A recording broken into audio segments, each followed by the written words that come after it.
आज हम बात करेंगे इलेक्ट्रोकेमिकल सेल के बारे में। ये टॉपिक आपका बहुत इंपॉर्टेंट है। सेम इलेक्ट्रोकेमिकल सेल हमें +2 में भी पढ़ना होता है।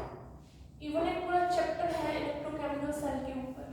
यहाँ पर थोड़ा सा पढ़ना होता है, बस वहाँ पर थोड़ा ज़्यादा हमें इलेबोरेट करना पड़ता है। इलेक्ट्रोकेमिकल सेल का एक दूसरा नाम होता है गैल्वेनिक सेल। दूसरा नाम होता है इसका गैल्वेनिक सेल। तीसरा नाम इसी का होता है वोल्टाइक सेल।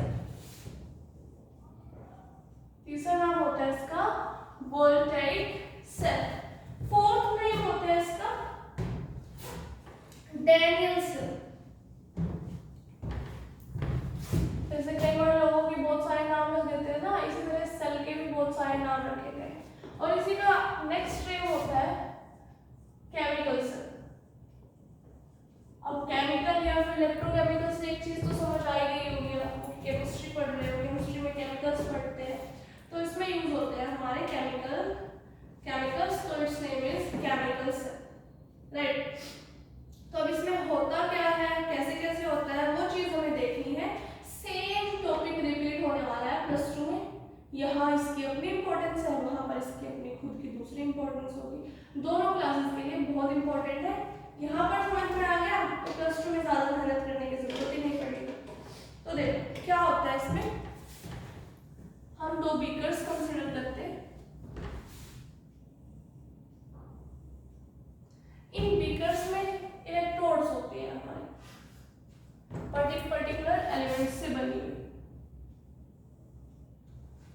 अब ये हमारा राइट हैंड साइड का बीकर है and this is our left hand side beaker.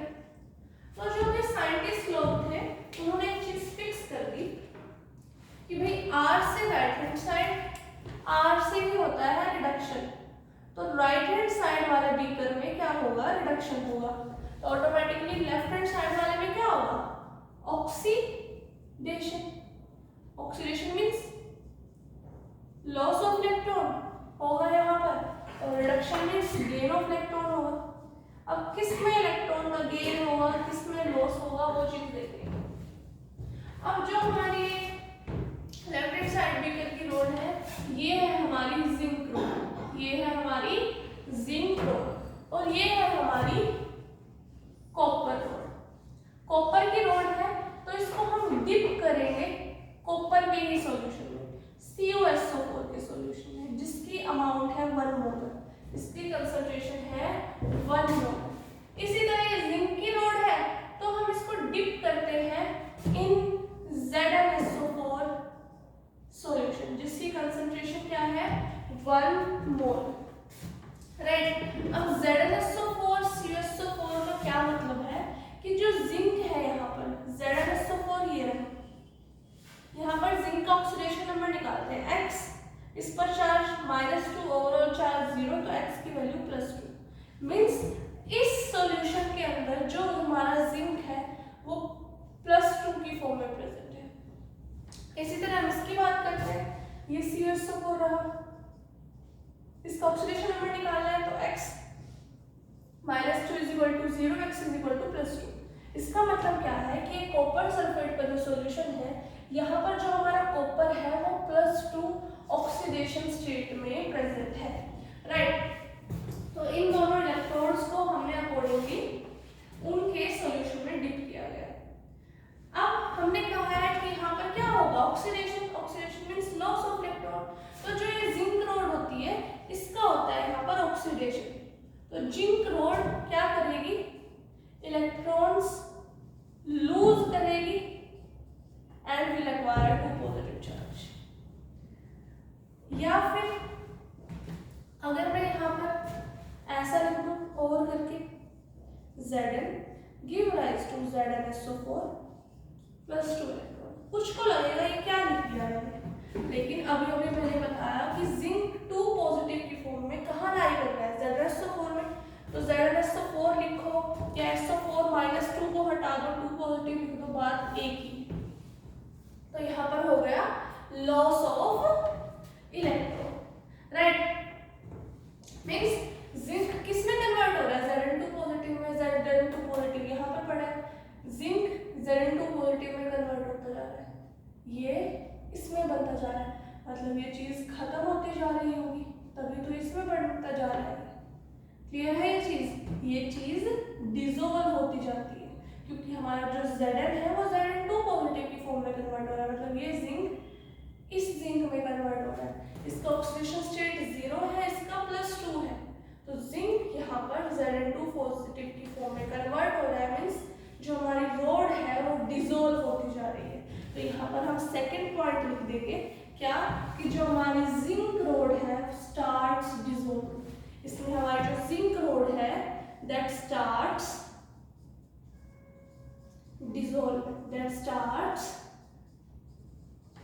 Dissolve, right. अब उतना ही बात, अब इसके ऊपर बात कर लेते हैं। अब यहाँ पर इलेक्ट्रॉन्स रिलीज हो रहे हैं, लॉस हो रहा है इलेक्ट्रॉन, तो यहाँ पर इलेक्ट्रॉन ही हो गए होंगे, है ना। तो जो हमारी जिंक रोड होती है, वो होती है इलेक्ट्रॉन रिच, जो हमारी जिंक रोड होती है वो होती है इलेक्ट्रॉन रिच। इलेक्ट्रॉन रिच है, इलेक्ट्रॉन के ऊपर आप लोगों को पता है कैसा चार्ज होता है, negative, so it carry negative charge. ये कौन सा चार्ज कैरी करेगी, नेगेटिव चार्ज कैरी करेगी, और नेगेटिव चार्ज कैरी करने की वजह से ये एक्ट करता है एज एनोड, सो एक्ट एज एनोड। अगर ये वाला पोर्शन एनोड है तो ऑटोमेटिकली ये वाला कौन सा हो जाएगा, कैथोड। ये वाली नेगेटिव है तो ये वाला कैसा हो जाएगा, पॉजिटिव। और आप इसको इसके T से भी रिलेट करके याद कर सकते हो कि जो हमारी कैथोड होती है वो हमेशा कैसी होती है, पॉजिटिव होती है, राइट। अब जितनी बात हमने थोड़ी सी ऑक्सीडेशन वाली साइड की या फिर एनोड की बात की, हम वही बात रिडक्शन की कर लेते हैं या राइट हैंड साइड की कर लेते हैं। रिडक्शन का मतलब क्या होता है, गेन ऑफ इलेक्ट्रॉन। तो यहाँ पर क्या होगा, गेन ऑफ इलेक्ट्रॉन होगा। अब गेन कौन करेगा, Cu करेगा या Cu2 पॉजिटिव, ऑब्वियस सी बात है Cu2 पॉजिटिव करेगा। गेन इलेक्ट्रॉन कौन करता है, जिसके अंदर इलेक्ट्रॉन्स की कमी होती है। अब पॉजिटिव साइन यहाँ पर इंडिकेट कर रहा है कि इसके अंदर इलेक्ट्रॉन्स की कमी है, तो इलेक्ट्रॉन्स का गेन भी इसी का होगा। तो जो ये Cu2 पॉजिटिव होता है ये क्या करता है, इलेक्ट्रॉन गेन करेगा एंड बिकम C, और किस में कन्वर्ट हो जाएगा, Cu। और इसको भी हम इसकी तरह लिख सकते हैं, Cu2 पॉजिटिव का मतलब क्या है, Cu2 पॉजिटिव तो यहाँ पर प्रेजेंट है, तो हम इसको लिख सकते हैं CuSO4 plus 2 electron give rise to Cu। अब ये इलेक्ट्रॉन कैसे यहाँ पर आए, जो इलेक्ट्रॉन ट्रेवल करते हैं हमारे इस वायर के थ्रू करते हैं, जिसमें बीच में गैल्वेनोमीटर लगा होता है। क्या लगा होता है, गैल्वेनोमीटर। और ये वायर्स ऐसे इन इलेक्ट्रोड से कनेक्टेड होती है, तो यहाँ से यहाँ हमारे इलेक्ट्रॉन्स का मूवमेंट हुआ, यहाँ से यहाँ किसका मूवमेंट हुआ, इलेक्ट्रॉन्स का। वैसे भी इलेक्ट्रॉन पर नेगेटिव चार्ज आता है और नेगेटिव किसकी तरफ अट्रैक्ट होता है, पॉजिटिव की तरफ। तो इलेक्ट्रॉन कहाँ जाएंगे, पॉजिटिव की तरफ, मतलब कैथोड। यहाँ पर हमारे इलेक्ट्रॉन रिलीज हुए थे और यहाँ पर ये इलेक्ट्रॉन इस सॉल्यूशन के अंदर ऐड हो गए, तो उसने इसे गेन कर लिया, रिडक्शन की प्रोसेस होगी। अब देखो जो हमारा Cu2 पॉजिटिव है, मतलब ये चीज किसमें कन्वर्ट होती जा रही है, Cu में। Cu2 पॉजिटिव Cu में कन्वर्ट होता जा रहा है, मींस ये इसमें बनता जा रहा है, तो ये यहाँ चिपकना शुरू हो गया होगा। जैसे यहाँ पर डिसोल्यूशन होता है, ये डिसॉल्व होती रहती है, इसी तरह यहाँ पर डिपोजिशन शुरू होगा, मतलब इकट्ठा होना शुरू होगा। तो हम यहाँ पर लिख सकते हैं कि Cu start depositing on Cu road, जो कॉपर है वो डिपॉजिट होना शुरू हो जाएगा यहाँ पर। तो लिखेंगे हम Cu starts depositing on copper road. अब इसकी आगे फर्दर बात करते हैं। यहाँ पर हम ऑक्सीडेशन की बात करेंगे, ये रहा यहाँ पर रिडक्शन, ये क्या रहा यहाँ पर रिडक्शन। थर्ड पॉइंट तक इसकी बात कर ली थी, अब उसका थर्ड पॉइंट की बात करते हैं, राइट। ये कैसे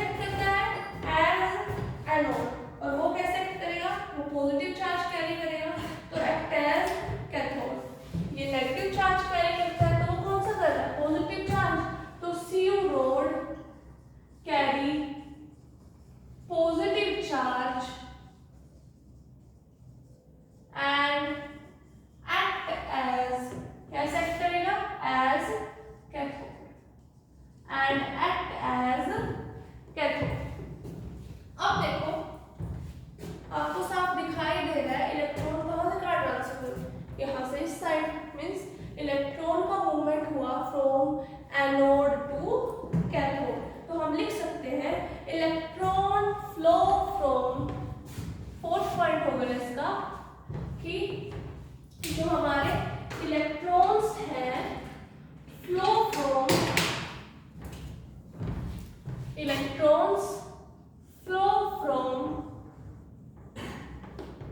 एनोड टू कैथोड। और ये बात आप अच्छे से 10th में फिजिक्स में पढ़कर आते हैं कि जो हमारा जिस डायरेक्शन में इलेक्ट्रॉन की मूवमेंट होती है उसके जस्ट अपोजिट डायरेक्शन में करंट की मूवमेंट होती है।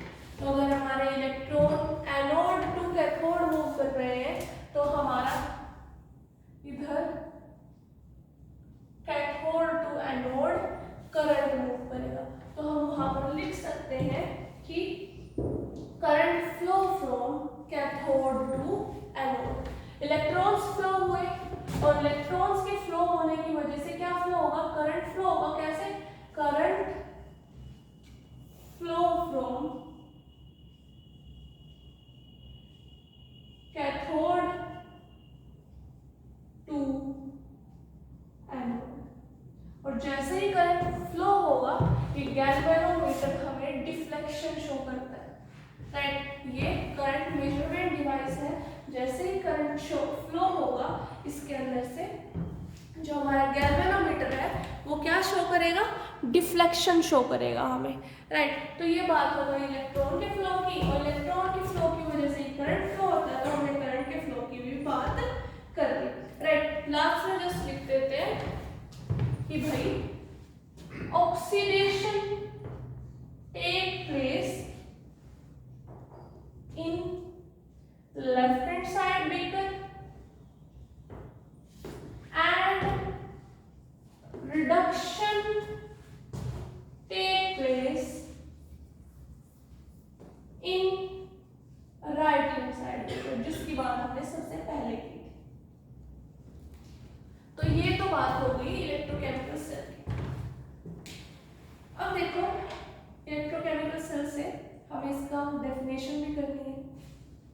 इलेक्ट्रोकेमिकल सेल क्या होता है, इसमें हमने केमिकल्स यूज किए और अल्टीमेटली हमें क्या मिला, करंट मिला। तो इलेक्ट्रोकेमिकल सेल होता है हमारा a device which convert chemical energy into electrical energy.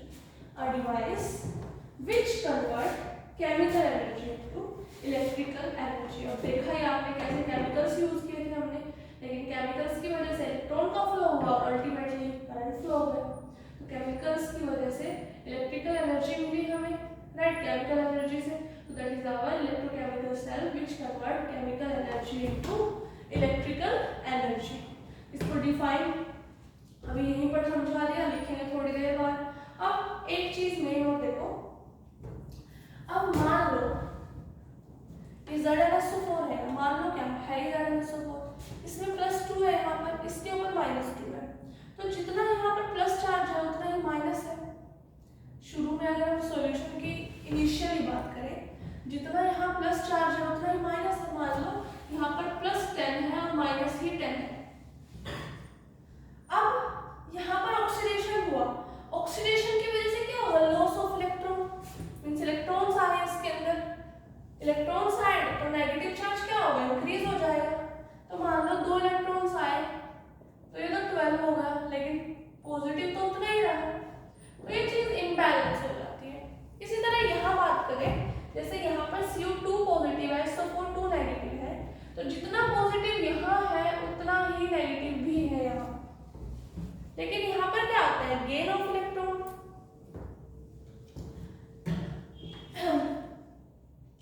या फिर अगर हम इसे ऐसे देखें, यहाँ से इलेक्ट्रॉन का लॉस होके वहां हो रहा है, इलेक्ट्रॉन्स की कमी हो रही है, यहाँ पर नेगेटिव चार्ज उधर जा रहा है, तो नेगेटिव चार्ज क्या हो रहा है, दूसरी जगह जा रहा है। नेगेटिव चार्ज हमारा कम हो रहा है, मान लो उसने 2 इलेक्ट्रॉन गेन किए तो 2 इलेक्ट्रॉन यहाँ से गए, तो पॉजिटिव चार्ज तो उतना ही रहा है और नेगेटिव हो गया हमारा इतना। क्लियर। अब वहां की बात करते हैं, इसने इलेक्ट्रॉन्स को गेन किया, इलेक्ट्रॉन्स का गेन करना मतलब नेगेटिव चार्ज को गेन किया। मान लो 2 यहाँ से आए थे, 2 इसमें ले लिए। अब बात सिर्फ इतनी है, इलेक्ट्रॉन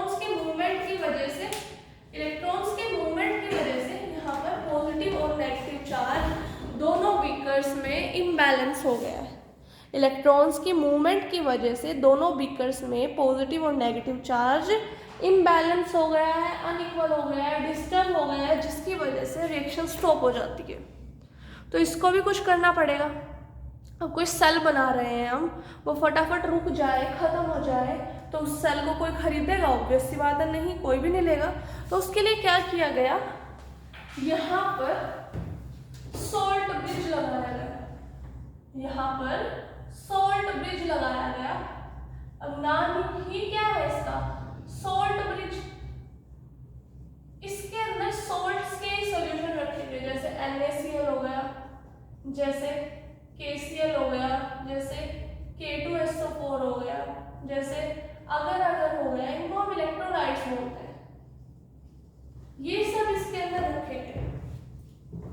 अब इनके रखने से क्या फायदा हुआ, जैसे K2SO4 की बात करूं मैं, K2SO4 टूट जाता है 2K positive plus SO4 2 negative. इधर नेगेटिव चार्ज कम हो गया था, पॉजिटिव चार्ज ज्यादा हो गया था। तो इस सॉल्यूशन में आ जाएगा SO4 2 नेगेटिव। 2 नेगेटिव की कमी हुई थी, अब इसके आने की वजह से ये नेगेटिव इंक्रीज हो गया। अब इधर SO4 2 नेगेटिव आ गया, तो ऑब्वियस सी बात है यहाँ क्या आ जाएगा, 2K पॉजिटिव। यहाँ पर नेगेटिव चार्ज इंक्रीज हो गया था, पॉजिटिव कम हो गया था। पॉजिटिव आने की वजह से ये क्या बन गया, +12, ये -12। तो इलेक्ट्रोलाइट या फिर सॉल्ट ब्रिज के सॉल्यूशन ने क्या किया, पॉजिटिव और नेगेटिव चार्ज को बैलेंस कर दिया।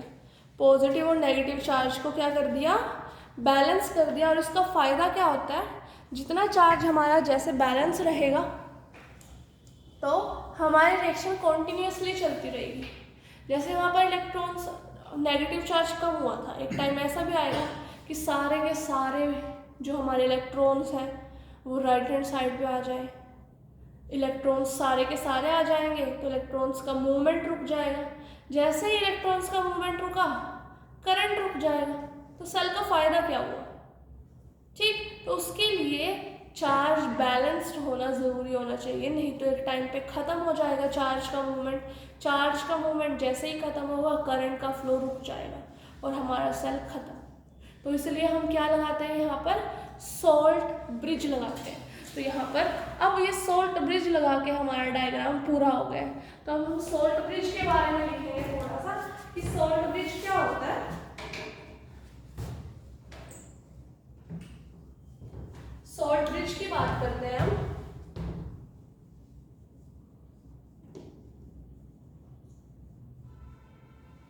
सॉल्ट ब्रिज क्या है, it is a U shaped tube. U shape की ट्यूब है, it is a U shaped tube. ये यू शेप्ड ट्यूब है और जनरली इसके अंदर क्या क्या होता है, NaCl होता है, KCl होता है, K2SO4 होता है, right. Generally it is generally made up of, it is generally made up of NaCl, KCl, Na2SO4, K2SO4 और अगर। ये तो हो गया सॉल्ट ब्रिज के बारे में। अब हमें ये भी लिखना पड़ेगा कि सॉल्ट ब्रिज क्या क्या काम करता है, फंक्शन ऑफ सॉल्ट ब्रिज, जो कि बहुत इंपॉर्टेंट है। अब सॉल्ट ब्रिज के फंक्शन की बात करते हैं।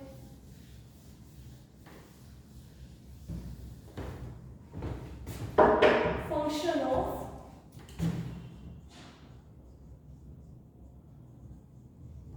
Salt bridge, it is very important. क्या फंक्शन है, एक पहला फंक्शन तो यही है कि इस वाले बीकर को और इस वाले बीकर को जोड़कर रखता है। Means it connect oxidation half cell with reduction half cell.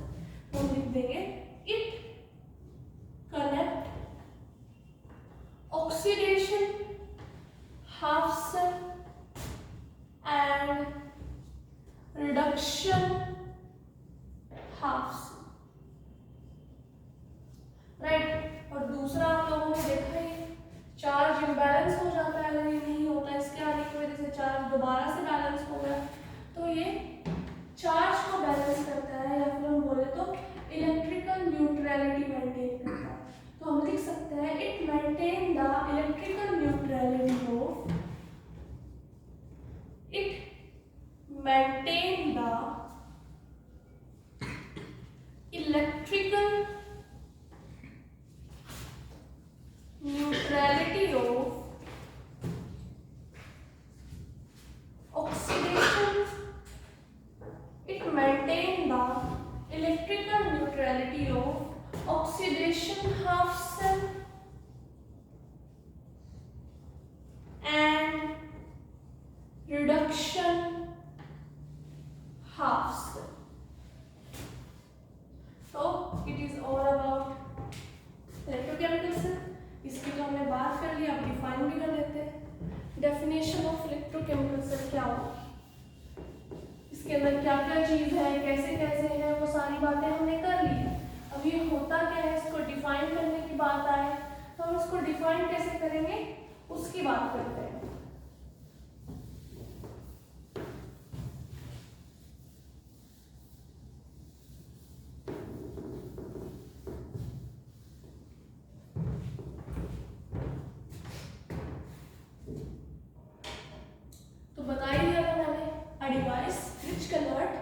Chemical energy into electrical energy is known as electrochemical device. A device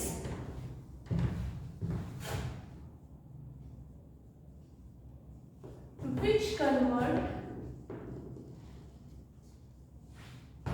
chemical energy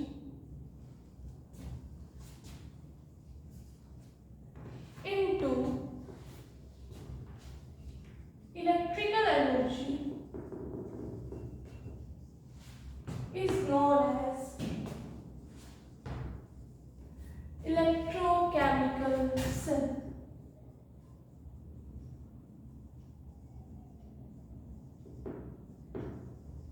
अब देखो इस सेल में रिडक्शन भी होता है, ऑक्सीडेशन भी होता है, दोनों चीज़ हो रही है, तो यहाँ पर रिडॉक्स रिएक्शन भी होती है। तो अब हम इसका रिडॉक्स रिएक्शन लिखेंगे, या फिर बोले तो रिडॉक्स कपल। जस्ट सिंपली क्या करना है, ऑक्सीडेशन लिख देना है एंड रिडक्शन लिख देना है, और उनको कंबाइन करके रिडॉक्स रिएक्शन लिख देंगे। रिडॉक्स रिडक्शन की रिएक्शन आपको पता है और ऑक्सीडेशन की भी पता है। रिडक्शन हो रहा है हमारा एनोड पर, क्या रिएक्शन है, Zn by losing 2 electron converting to Zn2 polar. Reduction हो रहा है हमारा कैथोड पर, क्या हो रहा है वहां पर, Cu2 positive by gaining 2 electron converted to Cu। 2 electron से 2 इलेक्ट्रॉन क्या हो जाते हैं, कैंसिल आउट हो जाते हैं, and it will become Zn plus Cu2 positive give rise to Cu plus Zn2 positive. अब हम इनकी कॉन्सेंट्रेशंस लेके चल चुके थे, इसकी कॉन्सेंट्रेशन 1 मोलर थी, इसकी भी 1 मोलर थी, तो हम यहाँ पर मेंशन कर देंगे, हमने यहाँ पर मेंशन कर दिया। अब